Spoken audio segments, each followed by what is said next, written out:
কিছুদিন আগে birds care থেকে অর্ডার দিয়েছিলাম কিছু পণ্য, তাই আজকে দেখলাম এটা পার্সেল এসেছে আমার নামে। তারপর সেই পার্সেলটি আনবক্সিং করতেছি আপনাদের সামনে। ছোটোখাটো কিছু জিনিস অর্ডার দিয়েছিলাম, সেটাই আপনাদের দেখাবো আজকে।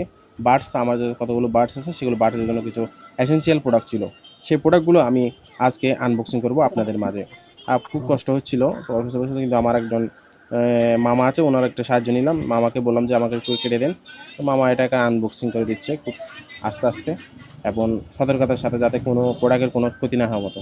এবং তিনি সেটা খুলে ফেলে ওনার একটা এক্সপ্রেশন দেখবেন, কীরকম এক্সপ্রেশন। খুব খুশি হয়েছে উনি যে হ্যাঁ, এটা জিনিসটা অনেক ভালো। এবং এখানে যদি লোকাল মার্কেটে যেটা আছে সেটার দামও অনেক বেশি, কিন্তু এটা আপনার ট্যাক্সও কম হবে। কিন্তু বর্তমানে আমি বার্ডস কেয়ার থেকে আরও কিছু পণ্য নিয়েছি, যেমন ফিশ বোন, যেটা পাখির জন্য খুবই ভালো। তা আমি সেটাও নিয়ে নিলাম এবং সঙ্গে নিলাম একটা ফিল্টার, যেটা পানির ফিল্টার ছিল। আমার অনেক পাখি ছোটো পানি ফিল্টারে পানি খেতে চাই না, সেটার জন্য আমি বড় একটা ফিল্টার নিয়ে নিলাম, যা দাম পড়ছে আমার অনুমানিক 30 টাকা। তো এগুলোকে ঠিকঠাক করে দেখতেছিলাম যে সব কিছু ঠিক আছে কিনা। তার জন্য বাসায় চলে আসলাম। বাসায় এসে তখন ওগুলোকে সেট আপ করার জন্য যে খাবার আছে সেই খাবারগুলো আমি সেট করে ডাইরেক্ট আপনাদের দেখাচ্ছি কীরকম লাগতেছে আমার খাঁচাটা এখন বর্তমানে।